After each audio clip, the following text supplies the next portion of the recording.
देखिए, दिनांक 8 जुलाई 2022 को सुबह 11 बजे के करीब मीनाक्षी हॉस्पिटल में मोटरसाइकिल पे 3 युवक आए थे और 2 युवक अंदर घुस करके उन्होंने फायरिंग करी थी। उसके बाद में वो वहाँ से चले गए। सूचना मिलने पर हमारी टीमें वहाँ पर पहुँची थी और शिकायतकर्ता के बयान पर एक हमने मामला दर्ज किया था। उसकी जाँच हेतु विभिन्न टीमें लगी हुई थी। जांच के दौरान कुछ लोगों की संलिप्तता सामने आने पर 6 आरोपी पहले ही गिरफ्तार किए गए थे, जिनके षड्यंत्र में, आरोपियों को रुकवाने में या किसी भी प्रकार से मदद करने में जो शामिल थे।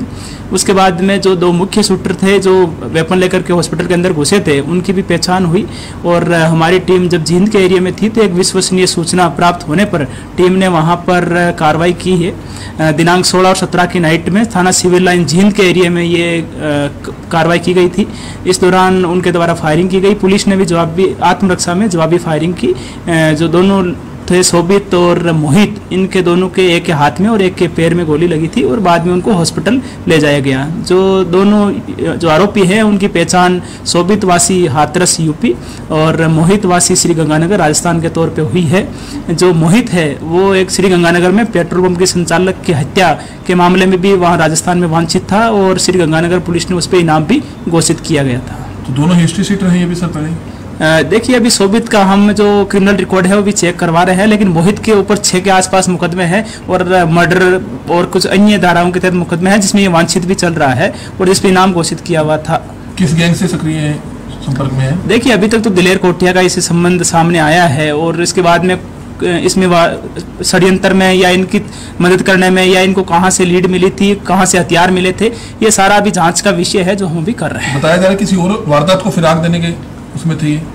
देखिए, क्योंकि अब जैसे ही जो ये मुठभेड़ की कार्रवाई हुई थी उसके बाद में उनको हॉस्पिटल में एडमिट करवा दिया गया था और थाना सिविल लाइन जींद के एरिया में एक FIR नंबर 201 IPC की धारा 307, 332, 353 और आर्म्स एक्ट की धारा 25 के तहत वहां पर मामला दर्ज किया गया है। तो पहले जींद पुलिस के द्वारा उनके खिलाफ कार्रवाई की जाएगी और उसके बाद में हम प्रोडक्शन वारंट पे लेके आएंगे। गोली भी चलाई थी सर इन्होंने करनाल पुलिस? जी, उनकी तरफ से 3 फायर किए गए थे और पुलिस की तरफ से भी बाद में फायर किए गए थे।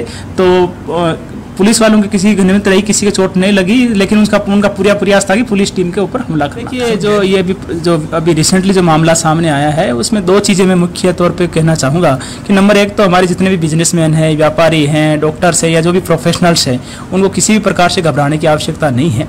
यदि उनके पास में इस प्रकार की कोई डायरेक्टली या इनडायरेक्टली कॉल आती है या कोई धमकी आती है तो कृपया करके पुलिस को या मेरे को जरूर सूचना दे। हम ये सुनिश्चित करेंगे कि उनकी सुरक्षा सुनिश्चित की जाए और उनको जिस भी प्रकार से भयमुक्त माहौल जो हम प्रदान कर सकते हैं वो हम जरूर करेंगे।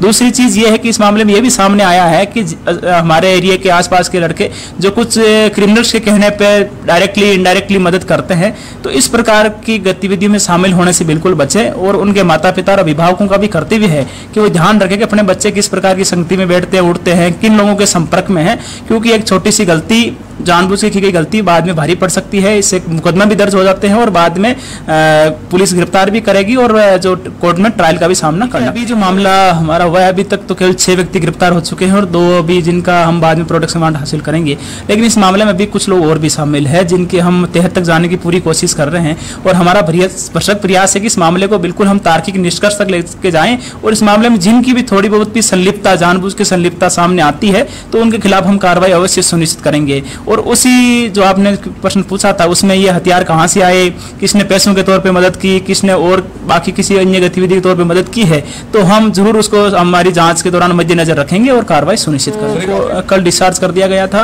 एक को अभी हायर सेंटर में रेफर किया है, उसका कुछ जो भी आगे इलाज किया जाना है जल्दी उसको भी डिस्चार्ज कर दिया जाएगा और उसके बाद में जींद पुलिस के द्वारा पहले उनकी गिरफ्तार की जाएगी और उसके बाद में करनाल पुलिस उनको प्रोडक्शन वारंट पर लेकर आएगी। सीआईडी टीम की उपलब्धि मानते हैं कि जिस तरह से उन्होंने अपनी बहादुरी का परिचय देते हुए पकड़ा उनको? देखिए, वैसे तो हमारा पुलिस का ये बेसिक काम था और इतनी एक गंभीर वारदात थी और इस मामले को जल्दी सुलझाना और जो भी व्यक्ति इसमें इन्वॉल्व रहे हैं उनको अरेस्ट करना हमारी एक ड्यूटी थी और उसी ड्यूटी को अंजाम देते हुए हमारी टीम ने अच्छे, मैं तो यही कहूँगा, प्रोफेशनल ढंग से काम किया है और मुझे ये भी उम्मीद है कि हमारी जो टीमें हैं अभी भी जो काम बकाया है उसको जल्दी ही पूरा करेगी। तो बिल्कुल